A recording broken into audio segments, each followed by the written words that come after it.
Hai guys, aku Feder, dan aku terlihat sama seperti anak berusia 16 tahun lainnya, ya kan? Sebenarnya hidupku sebagai remaja jauh dari kata biasa, karena aku mengidap hemofilia. Penyakit langka yang mana darahku tak bisa membeku dengan baik, jadi bahkan tersenggol saja bisa fatal akibatnya. Orang tuaku sangat khawatir aku bisa saja tak sengaja membuat diriku sendiri terluka, sampai mereka mengurungku dengan aman di rumah mewah ini. Nyatanya, aku tak pernah keluar. Uang bukan masalah bagi mereka, karena mereka punya perusahaan energi yang sangat besar. Jadi untuk mengkompensasi aku yang tak bisa keluar, mereka pastikan ku dapatkan apapun yang ku minta.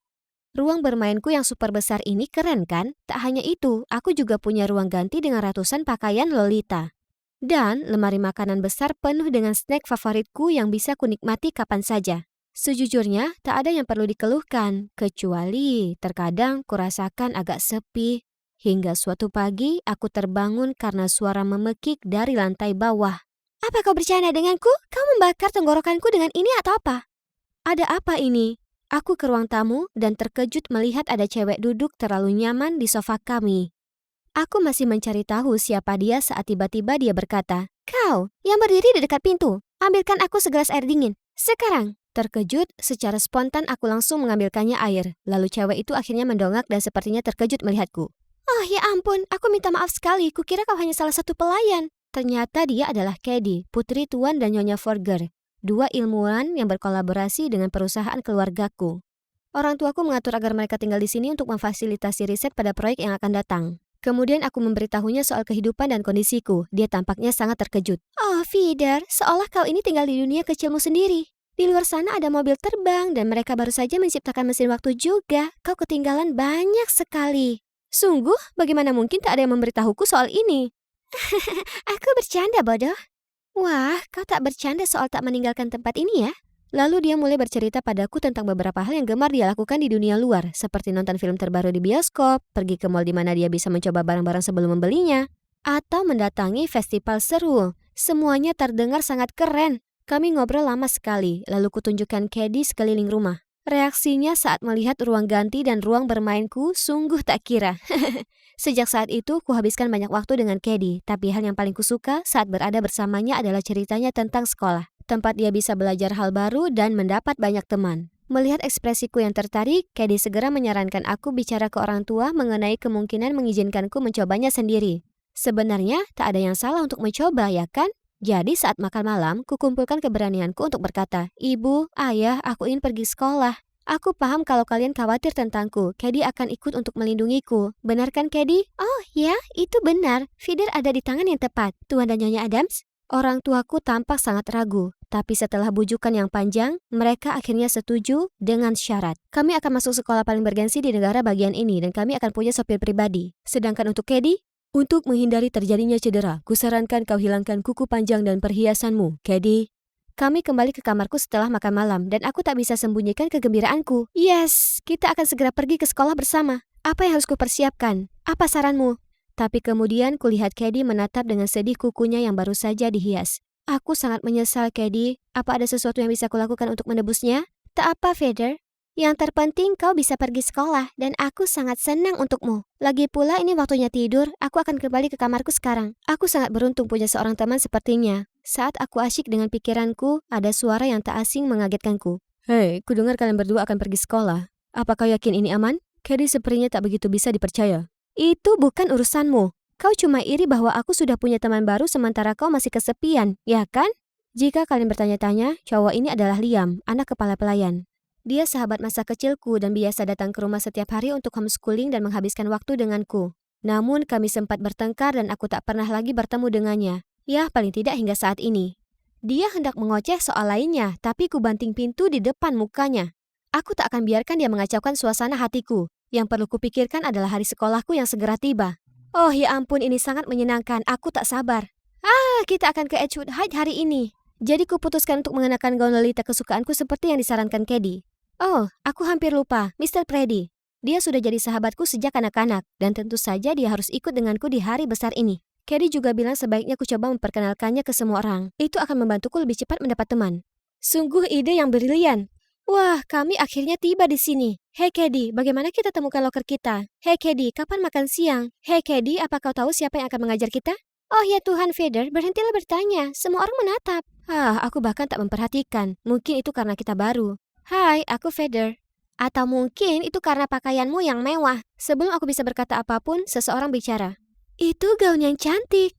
Oh, kau benar. Mereka sepertinya suka gaunku. Aku menunggu semua orang di ruangan untuk duduk. Kemudian dengan percaya diri, perkenalkan diriku sendiri.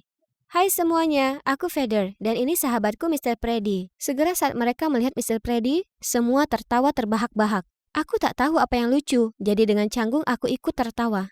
Setelah kelas, kutanya ke Kedi kenapa teman sekelas kami tadi tertawa, dan yang dia katakan kepadaku tak dapat dipercaya. Mereka mengolokku. Sungguh sedih mengetahuinya, tapi kurasa tak semua orang sebaik Kedi. Dia juga beritahu aku untuk berpakaian lebih sederhana lain kali untuk mengurangi perhatian yang tak diinginkan. Ini agak mengecewakan, tapi kurasa harus kulakukan apa yang terbaik. Jadi kudengarkan nasihat Kedi dan meninggalkan gaun yang berlebihan. Seperti yang dia katakan, orang-orang sungguh berhenti menatapku. Ini, bawalah ini, kau terlihat sangat bagus membawa buku. Hah? Itu terdengar agak aneh, tapi tak masalah. Dia mungkin ingin bantuanku, tapi terlalu malu untuk berkata. Setelah kelas pagi, aku pergi membeli banyak lollipop, dan itu mungkin terlihat aneh bagi Kedi. Jadi ku beritahu dia kalau lollipop itu penjemu kecemasanku yang spesial. Orang-orang di sini tampaknya cukup menghakimi, yang membuatku sedikit gelisah. Kau mau? Kasihan kau, tapi tidak, terima kasih. Ngomong-ngomong, aku akan makan siang dengan David hari ini. Yang jago olahraga ganteng dari kelas MTK. Jadi kau akan sendirian siang ini, oke? Kemudian dengan cepat dia pergi tanpa menunggu jawabanku. Aku tak tahu kalau makan siang sendiri sangatlah membosankan. Semua orang punya grup mereka sendiri. Kecuali satu cowok yang pakai hoodie dan masker ini. Hai, boleh aku gabung denganmu? Tapi dia bahkan tak membalas, hanya berdiri dan pindah ke tempat duduk lain. Apa aku melakukan kesalahan? Merasakan cemas melanda, segera ku ambil lollipop untuk menenangkan diri. Dan itu berhasil membuatku merasa lebih baik. Tapi tiba-tiba, seseorang merebutnya dari tanganku. Ku kejar dia, tapi aku tersandung kaki orang dan jatuh dengan keras di lantai. Panik, aku menangis, dan ku dengar cowok yang mengambil permenku itu berkata, "Haha, Feather si balita." Kemudian semua orang menertawaiku lagi. Untung ada cowok yang angkat bicara. "Hentikan omong kosong ini. Bagaimana kalau dia terluka?" "Oh tunggu, itu cowok aneh waktu makan siang tadi. Dia memeriksaku untuk pastikan semua baik-baik saja. Kemudian diam-diam kembali ke tempat duduknya. Aku bahkan tak sempat bertanya namanya saat guru datang. Cowok ini aneh sekali. Tapi ada satu hal yang aku tak paham. Kenapa Kedi juga tertawa? Saat di rumah, Kedi datang menemuiku di ruang bermain dan aku bertanya padanya tentang insiden tadi. Dan dengan cepat dia minta maaf karena dia pikir mereka hanya bercanda. Dia kemudian menyarankan pergi belanja dan menawari membelikanku sesuatu untuk menghiburku, jadi aku langsung setuju. Kami pergi ke mall besok paginya dan aku bersenang-senang. Kami menikmati es kopi dan puding lezat. Kedi juga memberiku jepit rambut yang indah, jadi ku belikan dia beberapa pakaian baru sebagai gantinya. Kami hendak pulang ke rumah saat Kedi berkata, "Hey Feather, aku punya sepupu yang sepatu ketsnya rusak. Apa tak apa jika kau bantu aku membelikannya?" Tentu saja, apapun untuk sahabatku. Membuat sahabatku senang adalah hal paling menyenangkan di dunia ini. Aku sangat bersyukur punya orang baik seperti dia yang datang ke dalam hidupku. Tapi kemudian esok harinya, aku masuk kelas melihat Kedi sedang bermesraan dengan cowok yang mengambil lollipopku. Jadi itu David yang dia sebut sebelumnya, dan di kakinya adalah sepatu kets baru yang seharusnya untuk sepupunya. Kenapa dia pakai sepatu yang kubelikan? Kemudian Kedi menarikku keluar dan menjelaskan panjang lebar. "Feather, tenanglah. Sepatunya terlalu besar untuk sepupuku, jadi kuberikan pada David. Aku tak bohong padamu, aku janji." "Baiklah, tapi tolong jangan biarkan aku melihatnya memakai itu lagi."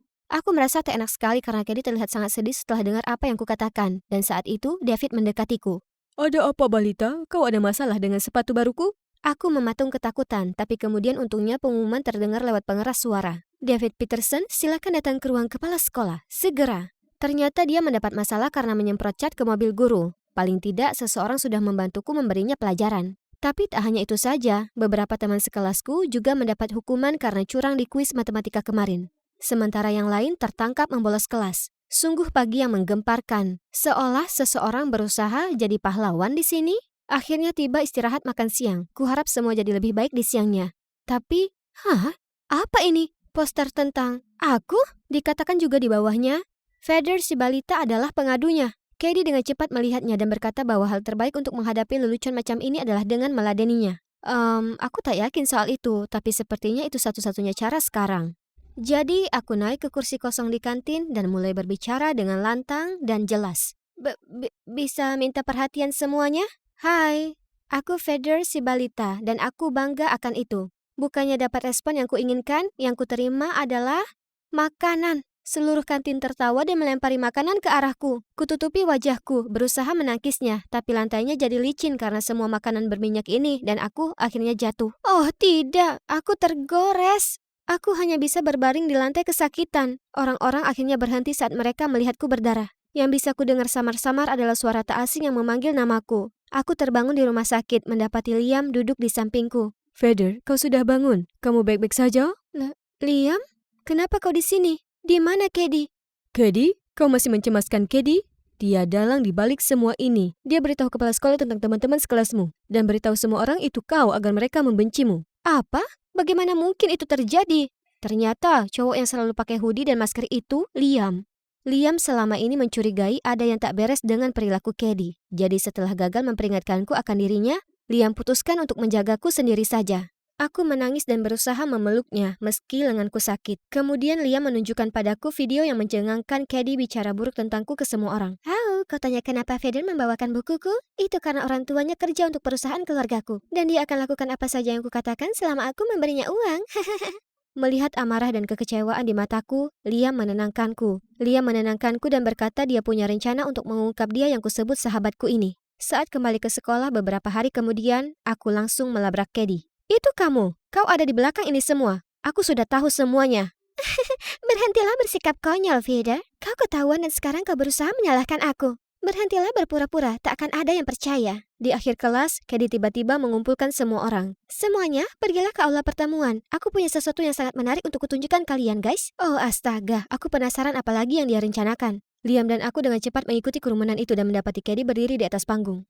Oh, Feather, aku lega kau ada di sini. Lagi pula ini semua tentangmu. Layar mulai memainkan videoku yang sedang duduk di ayunanku bermain dengan boneka-bonekaku dan mengambil setumpuk permen dari lemari makanan. Kalian lihat itu semua? Feather itu cuma anak balita dalam tubuh remaja. Dasar orang aneh. Aku sedang menunggu semua orang mulai tertawa, tapi kerumunan itu tetap hening. Kemudian Kedi ragu-ragu melanjutkan. Tak hanya itu, dia juga tukang fitnah yang mengadukan kita. Kemudian yang membuatnya heran, kerumunan marah itu mulai mencemooh dan meneriaki Kedi, mengatakan kalau dialah pengadu yang jahat itu. Kemudian mereka menoleh padaku. Kamarmu sebenarnya cukup keren. Aku berharap aku punya lemari snack seperti itu luar biasa. Kedi terdengar panik saat dia lanjut bicara buruk tentangku tapi tak ada yang mendengar. Ternyata, Liam membuat grup obrolan yang mana telah diunggahnya bukti dari aksi Kedi, termasuk video dia bicara dengan David. Dan juga foto saat dia malu-malu keluar dari ruang kepala sekolah setelah mengadukan semua orang. Dan dia yang sedang memasang poster kejam tentangku. Kedi, kau ini sedang mempermalukan dirimu sendiri. Semua orang tahu kalau kau ini ularnya. Aku percaya padamu dan apa yang kuterima adalah semua kebohongan dan rekayasa ini. Aku merasa sangat malu pernah menyebutmu teman. Saat Kedi lihat sekeliling ke kerumunan yang tampak tak senang, dia sadar permainannya berakhir, lalu segera kabur dari lokasi. Kemudian kami tiba di rumah melihat orang tuaku yang tampak marah berdiri di sebelah ayah dan ibu Kedi yang telah mengemas semua barang bawaan mereka dan siap untuk pindah. Ya, Liam sudah beritahu mereka semuanya. Pada akhirnya, orang tua Kedi menyuruhnya minta maaf padaku. Baru setelah banyak bujukan, orang tuaku mengizinkan mereka tetap bekerja. Aku tak pernah lagi melihat Kedi, tapi aku berteman dengan banyak teman baru yang kadang kuajak ke rumah. Lemari snack itu sangat populer. Sekarang, ku kenakan apapun yang kusuka tanpa khawatir dihakimi. Yang terpenting dari semuanya, ku nikmati kehidupan sekolahku dan itu semua berkat bantuan belahan jiwaku yang terpercaya, Liam.